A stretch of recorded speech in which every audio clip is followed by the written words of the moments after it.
So the iPhone 13 Pro, all things aside, is a really great device, but I don't think it gets the credit it deserves. A lot of people are dismissing it as a mostly insignificant upgrade, and although there aren't that many changes over the 12 Pro, the few changes that they have made, I think, are really impressive. And there's also one feature I think will change smartphone cinematography as we know it. So welcome to my review of the iPhone 13 Pro.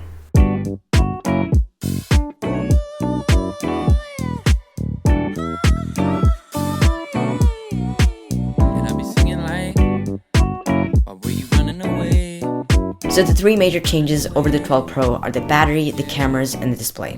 And going into this, I knew the battery was going to be bigger because it's 120 Hz. It's going to be maybe a little bit better. But with 2 weeks of usage, I can clearly tell you the battery is so much better than 60 Hz iPhones in the past. Okay, so here's how I knew the battery was really impressive. In a 3-day span, I didn't really use the phone that much, and I never had to plug it in. So on a weekend, I tried to kill the battery completely, and I couldn't do it. I started around 8 a.m. and by 10 p.m. it was around 10%. And so I'm getting around 8.5 hours of screen on time on a single charge, which is really impressive for pretty much anyone. But if you think about it, essential workers who don't get to charge their phone as much and probably need it on them at all times, it can really help people like that. So this good battery life is really something I love to see on phones, and it's good that the iPhone has it. Okay, so battery life is great, but I mentioned 120 Hz. So here's the thing.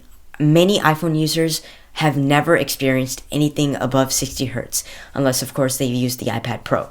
So for them, they probably won't notice the difference between 60 and 120. And so if you're one of those people and you want to upgrade because of the 120 Hz, maybe try going to the stores and seeing if the 120 Hz really makes a difference versus your current phone. That said though, I come from Android phones with much higher refresh rates, so I can tell the difference between 60 and 120 and different refresh rates. And 120 Hz ProMotion is really cool.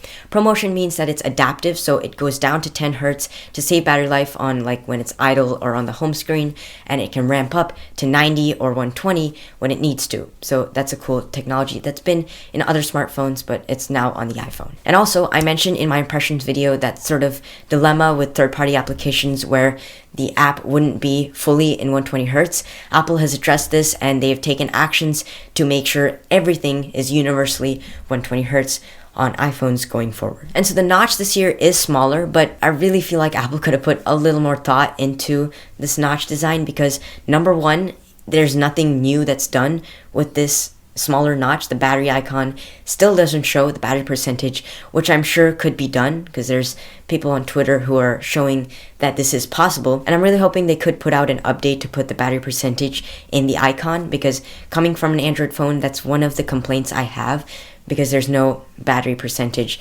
You got to swipe down to see the battery percentage. So it's not a major complaint. Again, it's just the notch overall didn't seem like a fully thoughtful upgrade and change by Apple. Now aesthetically, this is basically the same phone as last year, except it does have a bigger camera module with bigger lenses, which I'll get into in a second, a smaller notch, like I said, plus there is a new color called Sierra Blue, which the combination of Sierra Blue and the matte finish is probably one of my favorite combinations on a phone, on a smartphone I've ever seen, probably coming in second to Phantom Black on the S20 Ultra. But yeah, interesting color. I really like it, but it's up to you. Okay, so the cameras on this phone are my favorite part of this phone, but not for the traditional reasons, but I'll get into that later. First, let's talk about the basic new features that the iPhone 13 Pro has added. So first things first, cinematic mode is in no way real looking natural depth of field.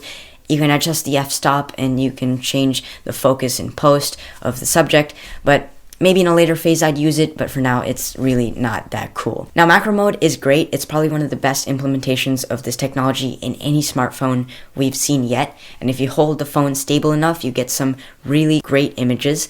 And I didn't find myself using it that much because of how stable you need to get it to make it not blurry at all, but I find it pretty useful for people who like macro photography. Now they have upgraded the telephoto lens, but it's just a 0.5x jump in optical zoom, and in the age of 10x optical zoom like on the S21 Ultra, a 3x optical zoom, and a 10x digital cap, is pretty low, and I didn't really think it was that impressive. But all this said, I digress, because the feature I was looking most forward to, the feature that I think will change smartphone cinematography, is ProRes. And I was able to check it out in person with a friend who had a Pro Max with 512 gigs of storage, and I think it's really cool. The detail, the colors, the dynamic range, so impressive that I think it's going to change smartphone cinematography.